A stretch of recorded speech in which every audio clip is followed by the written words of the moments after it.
Boa noite a todos. Vamos dar sequência, ao nosso estudo do livro dos Mensageiros. Hoje o capítulo é o capítulo 36, Mães e Filhos. Na semana passada a gente estava lendo, que era sobre o culto do Evangelho, no lar deles, é o culto doméstico, e esse aqui seria a sequência do culto,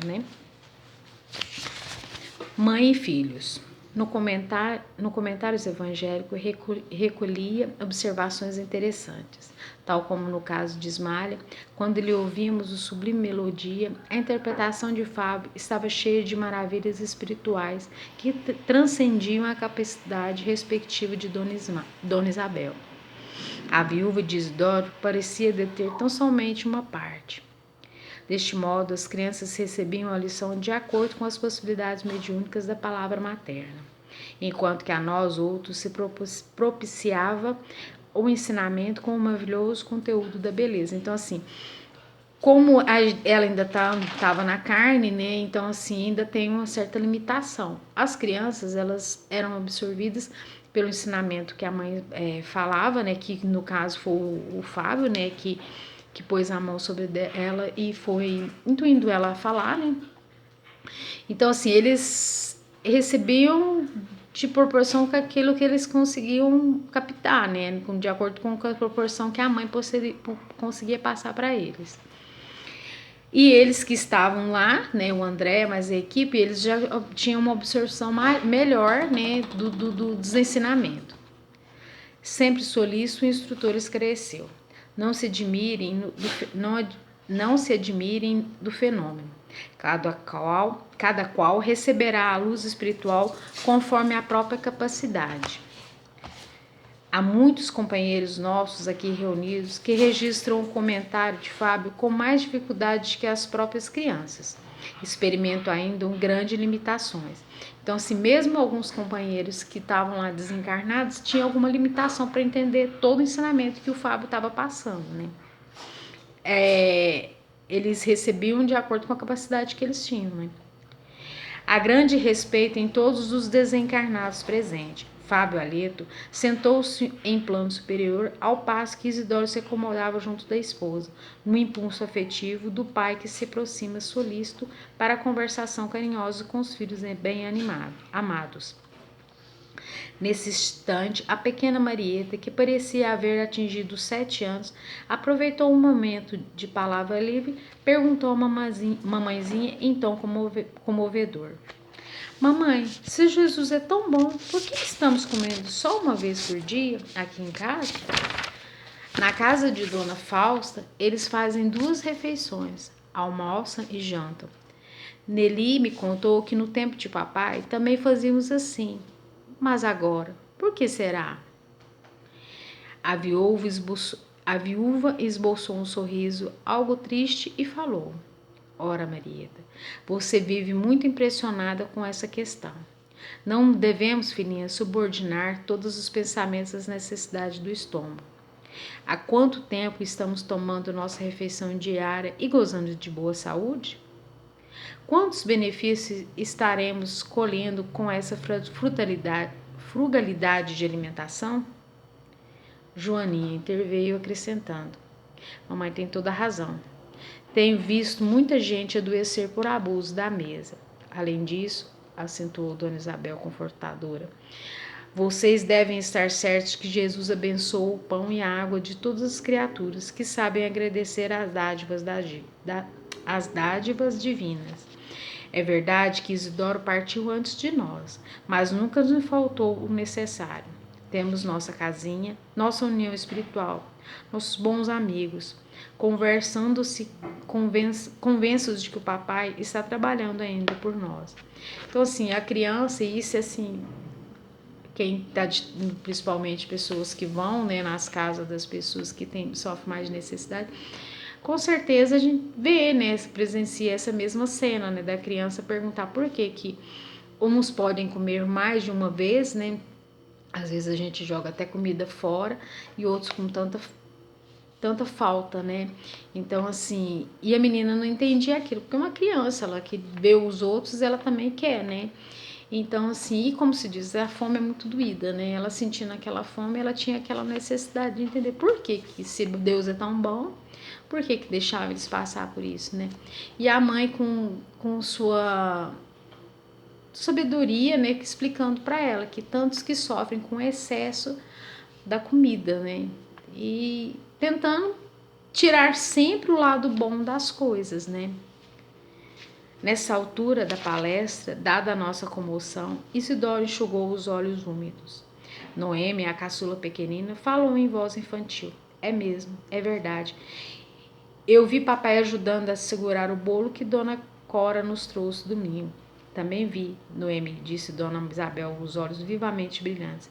Papai continuou auxiliando-nos e, voltando-se para todos, acentuou. Quando sabemos amar e esperar, meus filhos, não nos separamos dos entes queridos que morrem para a vida física. Tenhamos certeza na proteção de Jesus. Isso aqui é muito bonito, né? Então, assim, quando a gente ama e quando ele ama a gente de verdade, não separa, ele sempre vai estar junto da gente. Seja ajudando a trilhar a trajetória da gente ou intuindo a gente, assim, sempre vai estar próximo, né? Marieta, parecendo agora absolutamente tranquila, assentiu. Quando a senhora fala, mamãe, eu sinto que tudo é verdade. Como Jesus é bom. E se nós não tivermos a senhora, tenho visto os pequenos mendigos abandonados. Talvez não comam coisa alguma. Talvez não tenham amigos como os nossos. Como devemos ser agradecidos ao céu. A viúva se confortava visivelmente ouvindo aquelas palavras, exclamou em profunda emoção. Muito bem, minha filha. Nunca devemos reclamar, e sim louvar sempre. Possivelmente não saberia você compreender a situação se tivesse em mesa lautas.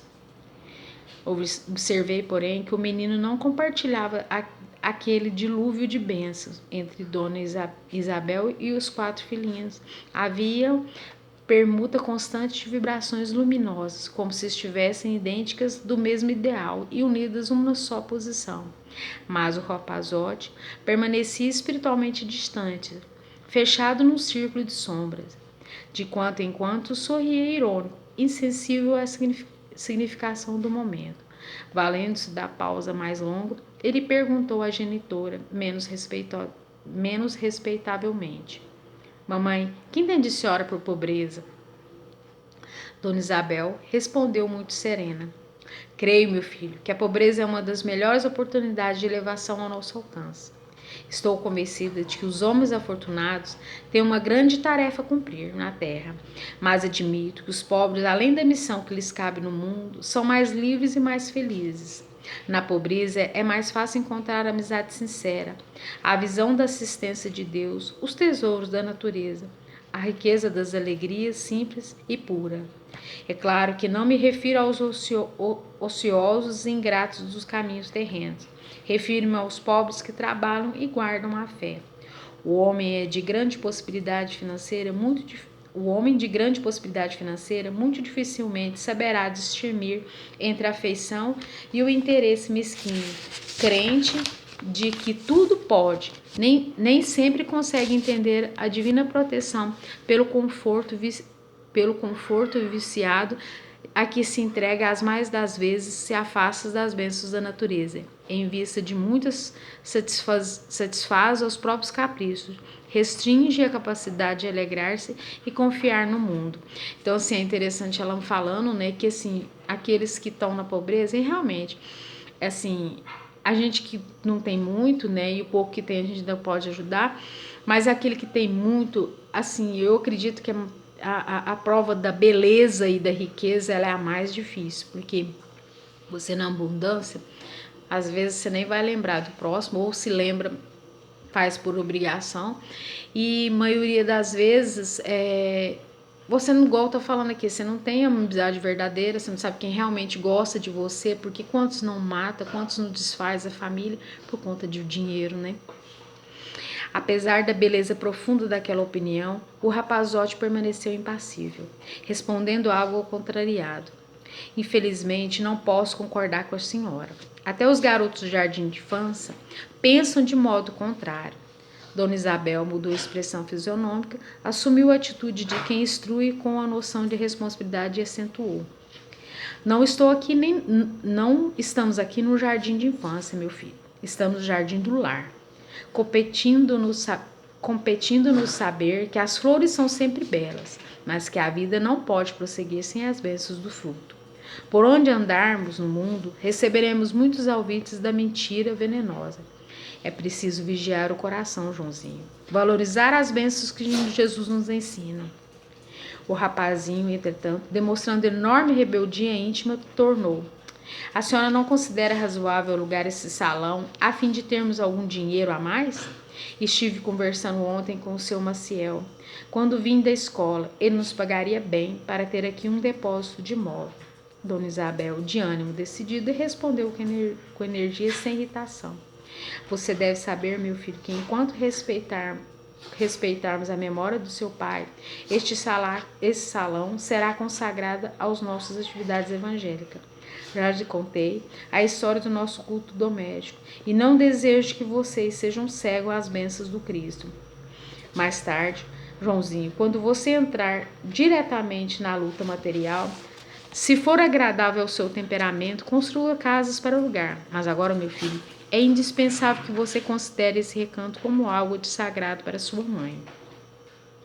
E se eu insistir? Perguntou o mal-humorado pequeno orgulhoso. A viúva, muito com calma, esclareceu firme. Se você insistir, será punido, porque eu não sou mãe para criar ilusões perigosas ao coração dos filhinhos que Deus me confiou.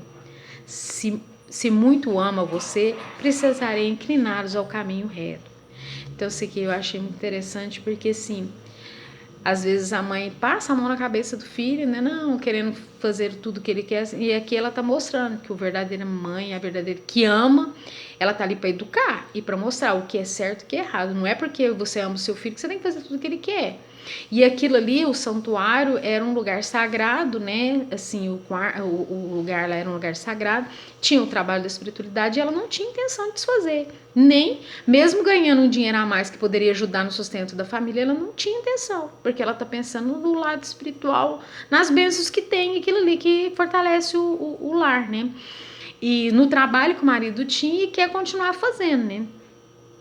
E o pequeno, como é um ente que não tem aquela rebeldia, ele não entende, né? O rapaz não entende, ele quer, como se diz, no luxo, né? Na ganância, né? O pequeno quis retrucar, mas a luz emitida pelo tórax de Dona Isabel, ao que me pareceu, confundiu-lhe o espírito rebelde e o viu calar-se a contragosto amuado e enraivecido. Admirei então profundamente aquela bondosa mulher, que se dirigia à filha mais velha como uma amiga, às filhinhas mais novas como mãe, e o filho orgulhoso como instrutora sensata e ponderada. Aniceto, que também se mostrava satisfeito, disse-lhe em tom significativo: o evangelho dá equilíbrio ao coração. A pequena Nelia, amedrontada, pediu humilde: mamãe, não deixe Joãozinho alugar a sala. A viúva sorriu, acariciou o rostinho da filha e asseverou: Joãozinho não fará isso. Saberá compreender a mamãe. Não falemos mais nesse assunto, Nelly. E fixando o relógio, dirigiu-se à primogênita: Joaninha, minha filha, ore agradecendo ao nosso nome, nosso horário está findo. A jovem, com expressão nobre e carinhosa, agradeceu ao Senhor, tocando-nos o coração.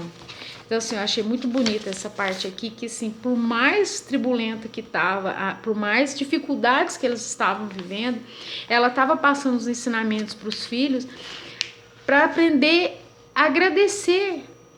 Por mais problemas que a gente tenha, por mais dificuldades que a gente está vivendo, a gente tem sempre que louvar a Deus e agradecer. Eu estou passando por isso, algum motivo eu te fiz, eu estou colhendo aquilo que eu plantei. Mas nunca ser ingrata e de ficar blasfemando e achando que aquilo está errado. Muito pelo contrário, Deus está sendo generoso comigo, está me dando essa chance de poder corrigir, né? E elas passando todos os ensinamentos para os filhos. O filho com uma rebeldia, mas ela assim, como diz um ditado, né? Pedra mole em água dura, tanto bate até que fura. Um dia ela iria conseguir ajudar esse irmão que ainda tá preso no ódio, nas paixões frívolas, né? Agora eu vou dar espaço para quem quiser comentar.